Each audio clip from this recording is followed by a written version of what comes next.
Story है। And आज मेरे साथ है Shivendra Pratap Singh, he is company secretary by profession.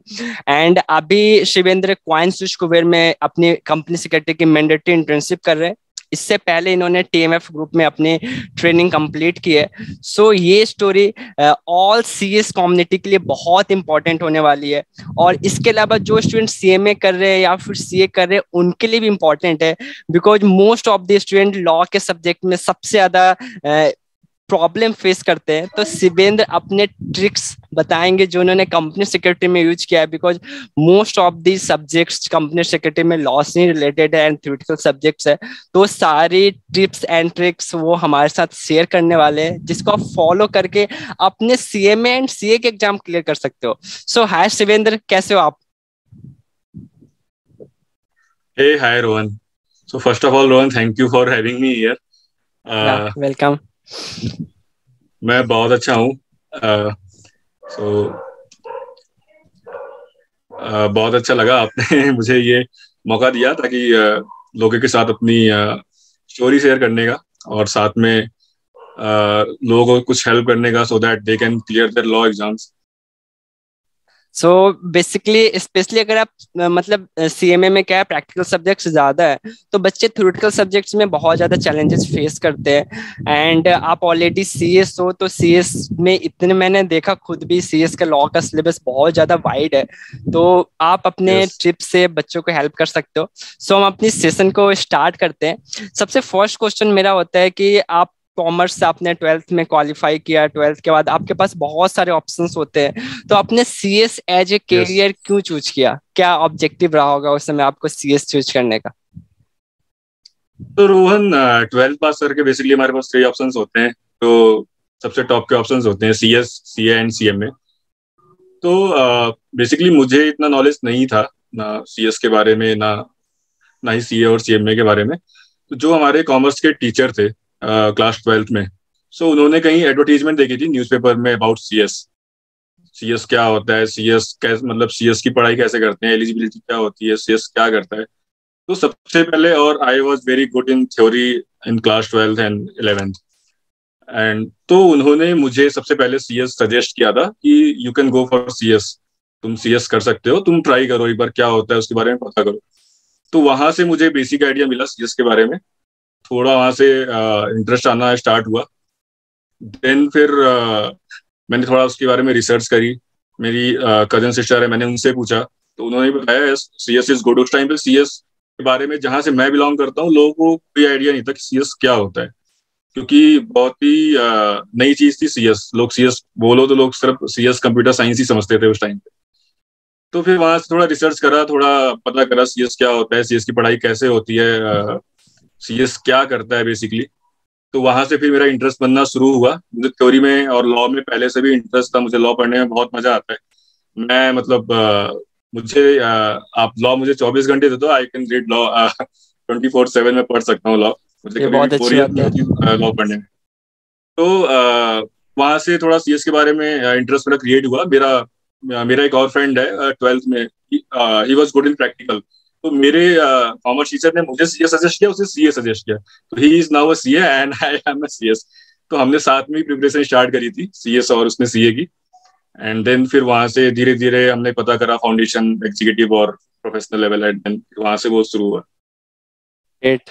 तो आपने जब अपनी सीएस जर्नी स्टार्ट की, तो आपने फिर आपने मतलब अपने होम टाउन से कंप्लीट किया, या फिर आप दिल्ली या फिर किसी और मेट्रो सिटी में आप मूव ऑन हुए थे सीएस करने के नहीं, लिए? मैं बेसिकली बहुत ही स्मॉल टाउन से बिलोंग करता हूँ। तो वहाँ पे ऐसी कोई फैसिलिटी नहीं थी सीएस के लिए, कि उस टाइम पे ऑनलाइन क्लासेस भी अवेलेबल नहीं थी सीएस फील्ड में। 2014 में उस टाइम पे इतना सारी क्लासेस फिजिकली ही होती थी। तो वहां से निकल के फिर मैं दिल्ली आया सीधा। वहां भी दिल्ली आने के बाद भी मेरा कोई ऐसा जान पहचान नहीं था जो सीएस कर रहा हो या सीएस करता हो। तो गूगल पे ही पता करके फिर मैं और मेरे फादर, हम पटेल नगर में आए, प्रसाद नगर में हमारा एनआईआरसी का ऑफिस है। हम वहां पे गए ऑफिस पे, वहां पे हमने जाके थोड़ा वो सीएस का फाउंडेशन का जो कैटलॉग होता है वो लिया वहां से। फिर वहां से मैंने फाउंडेशन में अपना एडमिशन लिया। एंड देन फिर क्लासेस के लिए हमने पता करना शुरू किया। तो फिर उसके लिए भी धीरे धीरे पटेल नगर में और दिल्ली में लक्ष्मी नगर में, वहां पे फिर धीरे धीरे क्लासेस ज्वाइन करा और फिर वहां से वो शुरू हुआ। तो जब आप सीएस कर रहे थे, यहाँ पे भी 3 लेवल्स होते हैं, फाउंडेशन, एग्जीक्यूटिव एंड प्रोफेशनल। तो आपको यस। चैलेंजेस कहीं पे आए हो अपने सीएस जर्नी के दौरान? सबसे पहला चैलेंज तो मेरा इंग्लिश का था, क्योंकि मैंने 12th पूरा हिंदी मीडियम से किया है, यूपी बोर्ड से। तो शुरुआत की, धीरे धीरे कोशिश करी, वहाँ पे थोड़ा उसको सुधारा, अपने आप अपने इंग्लिश को थोड़ा सुधारा। उसके बाद चैलेंजेस बेसिकली पहले तो क्लासेस खोजने में आई कि बेसिकली क्लासेस कहाँ से करें, क्योंकि एक अच्छा टीचर मिलना भी थोड़ा मुश्किल होता है अगर पहले से कुछ पता नहीं है तो मैंने बहुत सारी ट्रायल क्लासेस करी, मतलब अलग अलग टीचर्स के पास। फिर फाउंडेशन स्टार्ट करा, फाउंडेशन पास हो गया। फाउंडेशन में इतनी मुश्किलें नहीं आई। जो मेन सीएस की जर्नी स्टार्ट होती है वो सेकंड लेवल एग्जीक्यूटिव से स्टार्ट होती है। वहाँ पे आपके पास 8 सब्जेक्ट्स होते हैं, मैक्सिमम सारे लॉ के सब्जेक्ट्स होते हैं।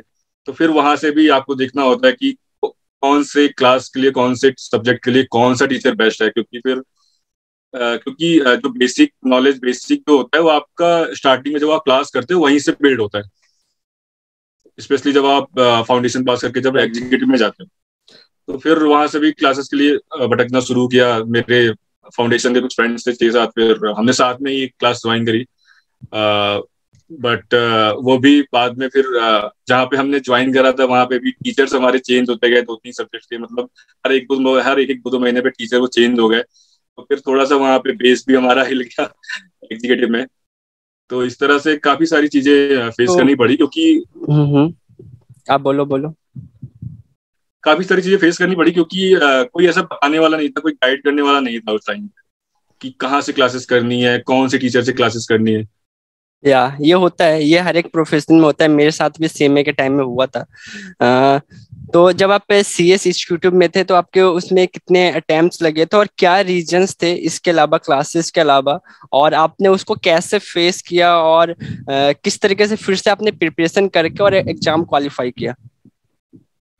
सो रोहन, फाउंडेशन में ऐसे कोई चैलेंजेस नहीं आए। फाउंडेशन तो मेरा हो गया था क्लियर। एग्जीक्यूटिव में जब हम आते हैं तो हमारे पास 8 सब्जेक्ट्स होते हैं, उसमें टैक्स, अकाउंट्स एंड बाकी सारे लॉ के पेपर्स होते हैं। तो मुझे लॉ के पेपर में तो कभी कोई मुश्किल नहीं आई, क्योंकि लॉ में मुझे हमेशा से मेरा इंटरेस्ट था और लॉ पढ़ने में मुझे मजा आता था। लॉ में मेरे हमेशा मार्क्स अच्छे आए हैं। एग्जीक्यूटिव में मेरे 7 अटेम्प्ट लगे मुझे एग्जीक्यूटिव क्लियर करने में। तो पहला रीजन था जो मेरा एग्जीक्यूटिव में जो ज्यादा अटेम्प्ट लगे वो एक अकाउंट्स और कॉस्टिंग एक पेपर होता है हमारा एग्जीक्यूटिव में। सो मुझे थोड़ा कम इंटरेस्ट है कॉस्टिंग पढ़ने में और अकाउंट्स पढ़ने में। प्लस में जो मैंने क्लासेस भी करी वहां पे भी थोड़ा सा अच्छे टीचर्स टीचर्स चेंज नहीं होते थे। गए, नहीं मिल पाया, तो बेस तो वहां से हिल गया थोड़ा सा। फिर धीरे धीरे क्या था कि आप एग्जाम कैसे क्लियर कर सकते हो, आपको खुद देखना पड़ेगा कि मैं कहाँ पे लैग कर रहा हूँ, मेरी कमी कहाँ पे है। तो आप जब तक उस पर काम नहीं करोगे आप नहीं क्लियर हो सकते एग्जाम। तो धीरे धीरे मैंने उस चीज को आइडेंटिफाई किया कि मैं कहाँ पे लैग कर रहा हूँ, मेरे एग्जाम्स क्यों नहीं क्लियर हो रहे हैं। एक रीजन और भी था स्टार्टिंग में कि जब हम फाउंडेशन से एग्जीक्यूटिव में आते हैं तो बच्चे बहुत जोश में होते हैं। तो वो जोश में होते हैं तो दोनों ग्रुप बिल्कुल, हम दोनों ग्रुप देंगे, हम 8 पेपर देंगे, हम दोनों ग्रुप पास करेंगे एक ही बार में। तो मैं भी उसी जोश में था, उस टाइम में कोई गाइड करने वाला भी नहीं था। तो उसी जोश जोश में मैंने बोथ ग्रुप दिया, क्योंकि सबकी कैपेसिटी नहीं होती है कि वो दोनों ग्रुप एक साथ क्लियर कर पाए उतनी पढ़ाई करके। क्योंकि हमारे पास एग्जाम के टाइम पे गैप भी उतना नहीं होता है। सीएस के एग्जाम्स कंटिन्यूसली होते हैं, कोई गैप नहीं होता सीएस के पेपर्स, अगर आप दोनों ग्रुप दे रहे हो तो लगातार 8 पेपर देना और उसको रिवाइज करना भी एक बड़ा टास्क होता है। तो पहली गलती तो मुझसे वहां पे हुई थी कि मैंने स्टार्टिंग के 3-4 अटेम्प्ट मैंने बोथ ग्रुप्स दिए, जो कि मुझे लगता है कि थोड़ा मैं ज्यादा जोश में था और उस टाइम पे कोई बताने वाला भी नहीं था। बाद में मुझे लगा कि नहीं, मुझे सिंगल ग्रुप देना चाहिए, एक एक करके देना चाहिए। फिर मैंने एक एक ग्रुप करके दिया और फिर वो मेरा क्लियर हो गया। अकाउंट्स और कॉस्टिंग में मैं लैग कर रहा था, मेरे वहां पे मार्क्स कम आ रहे थे। तो उसके लिए फिर मैंने कुछ अलग से भी बाद में टीचर से कंसल्ट किया, अलग से गाइडेंस लिया कि कैसे और बेटर कर सकते हैं अकाउंट्स। और मैंने उसमें ज्यादा मेहनत करी कॉस्टिंग और अकाउंट्स में, क्योंकि मैं मेरे जो मार्क्स थे मैं वहीं पे, मेरे मार्क्स कम हो रहे थे तो मेरा एग्रीगेट बनना होता था। धीरे धीरे उस पर मेहनत करी, काम करा और फिर वो भी हो क्लियर गया। हो गया। और प्रोफेशनल आपके एग्जाम सारे फर्स्ट अटेम्प्ट में क्लियर हो गए थे प्रोफेशनल के? यस, प्रोफेशनल में मैं जब आया था तो मैंने पहले सोच लिया था बिल्कुल कि मैं 1 by 1 दूंगा, कोई जल्दी नहीं है, आराम से देंगे, एक एक ग्रुप आराम से देख के क्लियर करेंगे। और प्रोफेशनल में क्या था, मैंने ये चीज, प्रोफेशनल का भी मेरा जो पहला अटेम्प्ट था वो कोविड की वजह से कैंसिल हो गया था। अच्छा। मेरे साथ मेरे पहला अटेम्प्ट का मेरा हमेशा स्टोरी है। मैंने जब एग्जीक्यूटिव का पहला अटेम्प्ट था तो उस टाइम पे क्या हुआ मुझे नहीं पता था, शायद अभी भी बहुत सारे लोगों को नहीं पता होगा, सीएस में एक रूल है कि आप एग्जीक्यूटिव का पेपर देने के लिए आप मिनिमम एज 17 ईयर्स होनी चाहिए, you should be 17 years old for appearing in executive paper. और मैं 12th यूपी बोर्ड से करके आया था, तो उस टाइम में मेरी एज 17 साल से कम थी जब मेरा एग्जीक्यूटिव का अटेम्प्ट था। तो मेरा जो पहला अटेम्प्ट था एग्जीक्यूटिव का, मैं उस वजह से नहीं दे पाया क्योंकि मेरी एज कम थी, तो मेरा एक वो अटेम्प्ट वहां पे पोस्टपोन हो गया था। फिर जब मैं फाइनल में आया, तो मेरा फाइनल का अटेम्प्ट था जून 2020 का, और मार्च 2020 में कोविड आ गया था, मार्च 2020 में लॉकडाउन हो गया था, तो उसके वजह से मेरा वो फाइनल का भी पहला अटेम्प्ट कैंसिल हो गया था और वो दिसंबर में फिर पोस्टपोन हो गया था। तो मैंने जब मेरा पहला अटेम्प्ट था उसके पहले मैंने यही चीज सोच रखी थी कि कुछ भी हो जाए, जो भी करना है एग्जाम से पहले कर लो, कि ताकि जब हम पेपर देके निकले तो हमारे मन में ये ना रहे कि अगर मैंने ये कर लिया होता, तो मैंने अगर ये पढ़ लिया होता, या मैंने अगर इस तरह से इसको प्रिपेयर किया होता तो मेरा पेपर और अच्छा होता। जो करना है आपको आप पहले ही सोच लो, आप उस लेवल तक सोच लो कि मतलब मुझे फिर वो एग्जाम के बाद वो सोचना ही ना पड़े कि अगर मैंने ऐसा किया होता तो मेरा पेपर और अच्छा होता। तो उस हिसाब से मैंने अपनी प्रिपरेशन करी थी। मैंने हर तरह से सोचा था कि मैं कैसे और अच्छे से अपना पेपर प्रिपेयर कर सकता हूँ और मैं कैसे अच्छे से अपीयर हो सकता हूँ, ताकि मुझे बाद में कोई गिल्ट ना हो कि हाँ अगर मैंने इस सब्जेक्ट में या इस टॉपिक में थोड़ा और मेहनत करी होती तो मेरा पेपर और अच्छा होता। तो हमारे पास टाइम था, पहले ही टाइम होता है, तो फिर उस हिसाब से मैंने प्रिपरेशन करा और मैंने एक एक करके दिया फाइनल का, और वो 1 by 1 मेरा क्लियर होता गया होपफुली। होता है, हम अपनी गलतियों से हम सीखते हैं और आगे बढ़ते यस। हैं। जो लोग गलतियों से नहीं सीखते वो हमेशा पीछे रह जाते हैं। तो अपने गलतियों मैंने से सीखो और आगे बढ़ो। यस एग्जीक्यूटिव की मैंने जो भी गलतियां थी उसको मैंने पूरा अप्लाई किया फाइनल में। डेफिनेटली।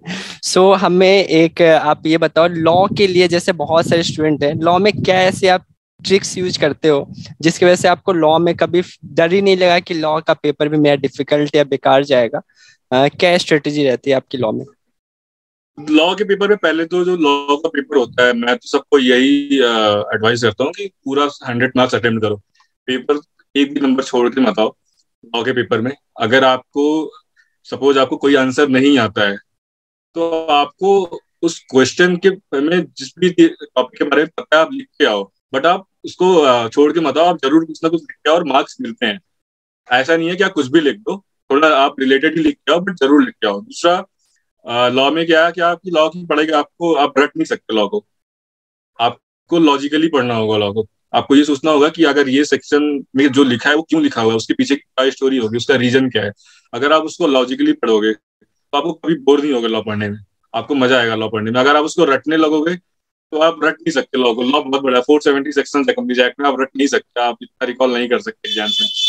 तो आपको वो लॉजिकली अप्लाई करना होगा, आपको सोचना होगा। आप कुछ भी पढ़ रहे हो अगर लॉ में, तो आपको सोचना होगा कि ये क्यों बना होगा, क्योंकि कोई भी सेक्शन बनता है, कोई भी लॉ बनता है, तो उसके पीछे पूरी स्टोरी होती है, पूरा लॉजिक होता है उसको, उस लॉ को बनाने का। तो राइट। अगर आप लॉजिकली पढ़ोगे लॉ को, आप उसको रटने की कोशिश, मैंने आज तक कभी लॉ रटा नहीं है, कोई भी सब्जेक्ट को, कोई भी लॉ मैंने कभी रटा नहीं है। आप उसको टाइम टू टाइम रिवाइज करते रहो, 4 टाइम 5 टाइम 6 टाइम आप उसको रिवाइज करते रहो। आप थोड़ा सा, आपको जो जहाँ पे आपको लग रहा है कि मुझे ये सेक्शन समझ में नहीं आ रहा, आप थोड़ा सा उसको डिटेल में उसका एनालिसिस देखो। वहाँ पे एक क्वेश्चन में और भी है, जैसे कि आप भी ऑलरेडी यूपी बोर्ड से थे, आप हिंदी मीडियम से थे, मैं खुद बिहार बोर्ड से था, हिंदी मीडियम से था। तो लॉ के सब्जेक्ट में जब हम लिखने जाते हैं तो हम कहीं ना कहीं अब सीए ऑप्ट कर रहे हैं, सीएमए या फिर सीएस, कोई भी प्रोफेशन ऑप्ट करते हैं, तो हम इंग्लिश मीडियम हम चूज करते हैं। तो हम राइटिंग स्किल्स को कैसे इंप्रूव करें लॉ में जिससे हमें एक अच्छे मार्क्स मिले? बिकॉज लॉ के पेपर में सब यही कहते हैं लॉ की लैंग्वेज को आपको यूज करना चाहिए, लॉ के वर्ड्स को यूज करना चाहिए। तो उसके पीछे कैसे काम करें? तो रोहन, मुझे लगता है आपको प्रैक्टिस करनी पड़ेगी थोड़ी सी, राइटिंग प्रैक्टिस आपको एग्जाम के पहले। आप टेस्ट पेपर्स होते हैं, आई थिंक मॉक टेस्ट भी होते हैं बहुत सारे, आपको बहुत सारे आगे हैं मीडियम मॉक टेस्ट देने के, प्रैक्टिस करने के। तो प्रैक्टिस ही एक मेन जरिया है जहाँ पे आप अपनी राइटिंग स्किल्स को सुधार सकते हो। आप अगर कोई सेक्शन, किसी सेक्शन के बारे में आप लिख रहे हो, तो जरूरी नहीं है कि आप बिल्कुल बेयर एक्ट लैंग्वेज ही छाप दो वहां पे, क्योंकि वो आप नहीं कर सकते। आप सारे सेक्शन में बेयर एक्ट लैंग्वेज नहीं लिख सकते, बट आपको ये जरूर पता होता है कि हाँ इस सेक्शन में क्या है, इस किस बारे में ये सेक्शन बोलता है। तो आप थोड़ा सा थोड़े बहुत लॉ के वर्ड्स होते हैं जो कि आप अगर आप कॉमनली आप यूज कर सकते हो बहुत सारे आंसर्स में, तो उस पर थोड़ा सा आपको काम करना पड़ेगा, थोड़ी प्रैक्टिस करनी पड़ेगी। आप उसको हमेशा, मैं कहता हूँ कि आप एग्जाम में आंसर लिखो हमेशा पॉइंटर्स में लिखो, पैराग्राफ में मत लिखो, क्योंकि पॉइंटर्स में, क्योंकि जो एग्जामिनर होता है उसको, उसके लिए आप जितना इजी बनाओगे आंसर्स को पढ़ना, उतने ज्यादा आपको मार्क्स मिलने के चांसेस होंगे। अगर आप उसको पैराग्राफ से लिखोगे बड़ा बड़ा, तो फिर जो एग्जामिनर होता है उसको भी जल्दी होती है कॉपी से करने की। वो कोई भी एग्जामिनर पूरा आंसर पढ़ता नहीं है, आपको भी पता है। तो आप हमेशा ये सोच के आंसर लिखो कि अगर मैं ये कॉपी चेक कर रहा हूँ तो फिर मेरे लिए कैसे इजी होगा, मतलब अगर मुझे ये कॉपी चेक करनी होगी तो मेरे लिए कैसे इजी होगा इस कॉपी को चेक करना। वो आप सोच के उस हिसाब से अगर आप आंसर्स लिखते हो अपने, आई थिंक बहुत ही इजी होगा। और साथ ही साथ जो भी आपको इम्पोर्टेंट लगता है वो आप अंडरलाइन या हाईलाइट करते जाओ। एग्जामिनर के लिए बेसिकली आप जितना इजी बना सकते हो उसको। और लॉ में तो मतलब क्या है, आपको थोड़ा रिवीजन करना पड़ेगा, थोड़ा उसको। अगर आपने एक बार लॉजिक समझ लिया उस सेक्शन के पीछे का, तो फिर आपको कभी वो भूलेगा नहीं, और आप इजिली आप थोड़ा बहुत अपनी लैंग्वेज में भी आप लिख सकते हो पेपर में, और उस पर मार्क्स मिलते हैं। क्योंकि एग्जामिनर भी एक्सपेक्ट नहीं करता है कि आप पूरी डायरेक्ट लैंग्वेज छाप के आओगे, क्योंकि वो पॉसिबल ही नहीं है आज के टाइम में डायरेक्ट की लैंग्वेज लिखना।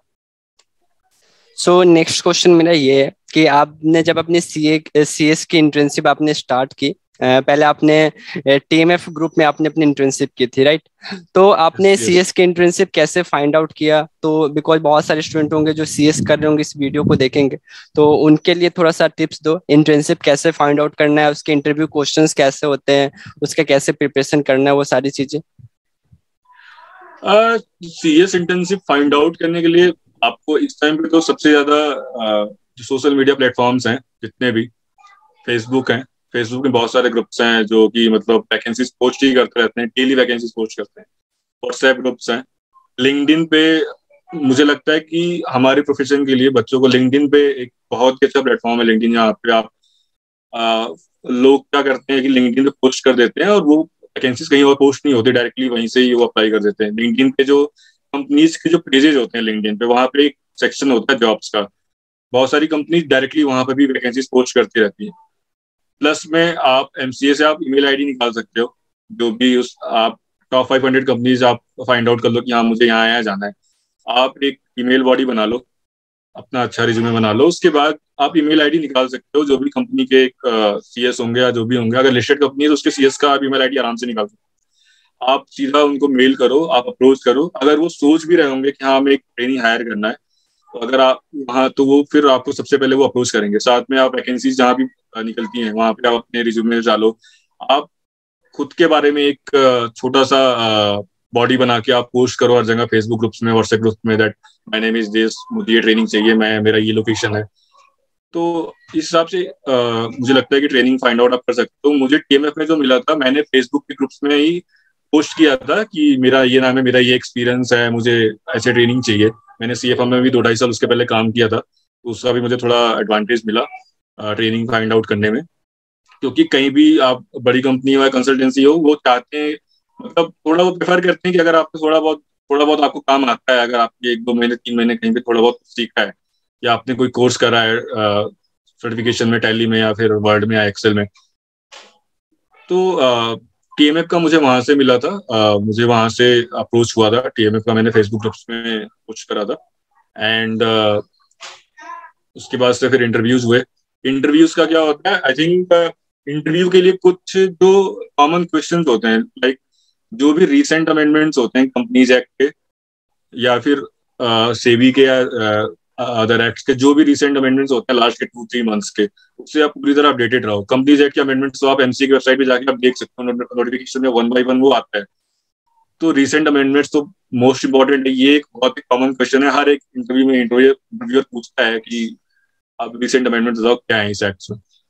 सेकेंड थिंग आप कर सकते हो कि कुछ जैसे appointment of directors, appointment of first directors, appointment of first auditor, resignation of directors, incorporation of companies, जो भी आपके प्रोसेस वाले क्वेश्चन होते हैं, like process of right issue, process of bonus issue, process of declaration of dividend, तो ये सब काफी कॉमन क्वेश्चन होते हैं। साथ ही साथ मैं बोलूंगा कि जो बेसिक चीजें होती हैं, जैसे व्हाट इज शेयर्स की क्या डेफिनेशन है कंपनीज एक्ट में, बच्चों को नहीं पता होता है। अगर बच्चे हाई फाई पढ़ लेते हैं, लेकिन बच्चों को बेसिक नहीं पता होता है। और कई बार इंटरव्यू में क्वेश्चन पूछा जाता है, बहुत ही बेसिक क्वेश्चन पूछ लेता है इंटरव्यूअर, और बच्चे वहाँ पे मतलब नहीं बता पाते उसका आंसर। शेयर्स की क्या डेफिनेशन, 2 लाइन की डेफिनेशन है शेयर की कंपनीज एक्ट में, बट बच्चे वो नहीं बता पाते क्योंकि वो पढ़ते नहीं है, वो भूल जाते हैं। डिबेंचर की क्या डेफिनेशन है, कितने टाइप के शेयर्स होते हैं, कितने टाइप के डिबेंचर्स होते हैं, डिफरेंशियल ओटीआईज क्या होता है। तो मुझे लगता है कि आप अमेंडमेंट्स पढ़ो, जितने भी हाई लेवल की चीजें पढ़ो, बट साथ ही साथ आप बेसिक्स भी जरूर अपने अच्छे से स्ट्रांग रखो, क्योंकि बेसिक्स भी बहुत ही इंपॉर्टेंट है इंटरव्यू के लिए। प्लस में right. Drafting drafting is very important. मतलब बहुत सारे इंटरव्यू में क्या होता है कि इंटरव्यू में बोल देता है कि मुझे अगर डायरेक्टर अपॉइंट करना है तो उसके लिए क्या रेजोल्यूशन पास होगा, आप एक बार मुझे ड्राफ्टिंग करके दिखाओ। तो आपको अपने थोड़े ड्राफ्टिंग पे भी थोड़ा सा काम करना होगा। वो जो कॉमन ड्राफ्टिंग होती हैं आपको वो आनी चाहिए, क्योंकि वो मोस्ट प्रोबेबली पूछ लेते हैं। अगर आप लिस्टेड कंपनी में अपने इंटरव्यू के लिए जा रहे हो, तो लिस्टेड कंपनी में जितने भी लॉज एप्लीकेबल होते हैं, सेबी, आईसीडीआर, एलओडीआर एक्सेट्रा, उस पे आपके जितने भी रिसेंट अमेंडमेंट्स हैं या फिर जितने भी रिसेंट चेंजेस हैं जो भी हैं, वो आपको पता होना चाहिए। Thank you. और अगर आप मैं ये भी कहूंगा, आप जिस भी कंपनी में जा रहे हो इंटरव्यू के लिए, थोड़ा सा उस कंपनी के बारे में रिसर्च कर लो। वो कंपनी क्या करती है, कब से है, उस कंपनी के डायरेक्टर्स कौन है, उस कंपनी का पेड कैपिटल कितना है, उस कंपनी आपको एमसीए से ये सारी चीजें बड़े आराम से निकल सकती हैं। थोड़ा सा उस कंपनी के बारे में पता करो। उस कंपनी के ऊपर अगर कोई स्पेसिफिक कोई अलग से कोई एक्ट एप्लीकेबल होता है तो उसके बारे में जरूर पढ़ के जाओ, कि किसी किसी कंपनी पे कुछ ज्यादा अलग से भी लॉज एप्लीकेबल होते हैं, तो आप उसके बारे में भी जरूर एक बार गो थ्रू करके जाओ। ओके। सो ये सब कुछ आपने ऑलमोस्ट बता दिया है। इसके अलावा कुछ और बच्चों को टिप्स एंड सजेशन अगर आप देना चाहते हो तो आप दे सकते हो। टिप्स सजेशन मैं यही दूंगा कि मतलब फाउंडेशन के बाद जब बच्चे एग्जीक्यूटिव में आते हैं तो बहुत ही जोश में होते हैं। थोड़ा सा मतलब मुझे लगता है फर्स्ट अटेम्प्ट जो होता है आपका, चाहे वो एग्जीक्यूटिव का फाइनल का हो, आपके पास सबसे ज्यादा चांसेस होते हैं कि आप, क्योंकि आप जोश में भी होते हैं, आपको पढ़ने का अच्छा मन करता है, पहली बार आप दे रहे होते हैं, तो मुझे लगता है कि आपको अपने फर्स्ट अटेम्प्ट में पूरी तरह से झोंक देना चाहिए अपने आप को कि मुझे क्लियर करना है एग्जाम, चाहे जो हो जाए, मुझे सेकंड अटेम्प्ट नहीं लगने देना है। क्योंकि बच्चे, क्या मैंने देखा है, फर्स्ट अटेम्प्ट बच्चे आते हैं मौज में रहते हैं, स्पेशली एग्जीक्यूटिव में बच्चे मौज में रहते हैं। बच्चे कहते हैं ठीक है, हो जाएगा, आराम से पढ़ लेंगे, 1 साल का टाइम है, क्या दिक्कत है। बट मुझे लगता है कि वो, अगर आप एग्जीक्यूटिव में बच्चों में थोड़ी मैच्योरिटी कम होती है, फाइनल में बच्चे फिर भी पहले अटेम्प्ट से पढ़ना शुरू कर देते हैं, क्योंकि उन्हें पता है कि ये लास्ट है और इसे मैं निकाल लूंगा तो मैं सीएस बन जाऊंगा, आपको दिख रहा होता है सामने।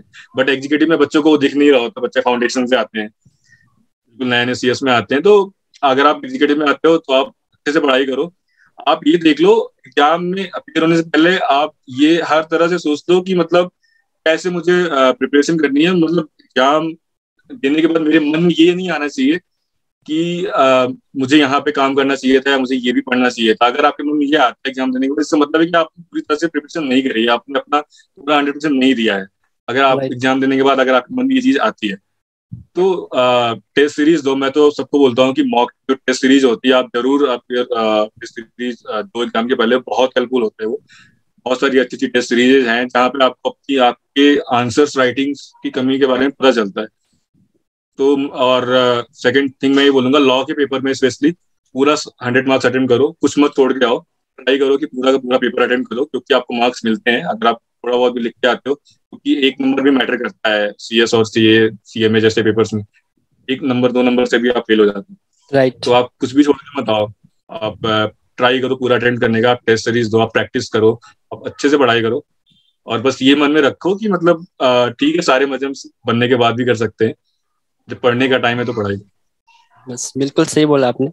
होप सो कि स्टूडेंट्स जब इस वीडियोस को देख रहे हो तो उनको भी काफी अच्छा लगे और काफी कुछ सीखने को भी मिलेगा इस वीडियो से। एंड थैंक्स कि आपने मेरा इनविटेशन एक्सेप्ट किया और आप मेरे प्लेटफॉर्म पे आए।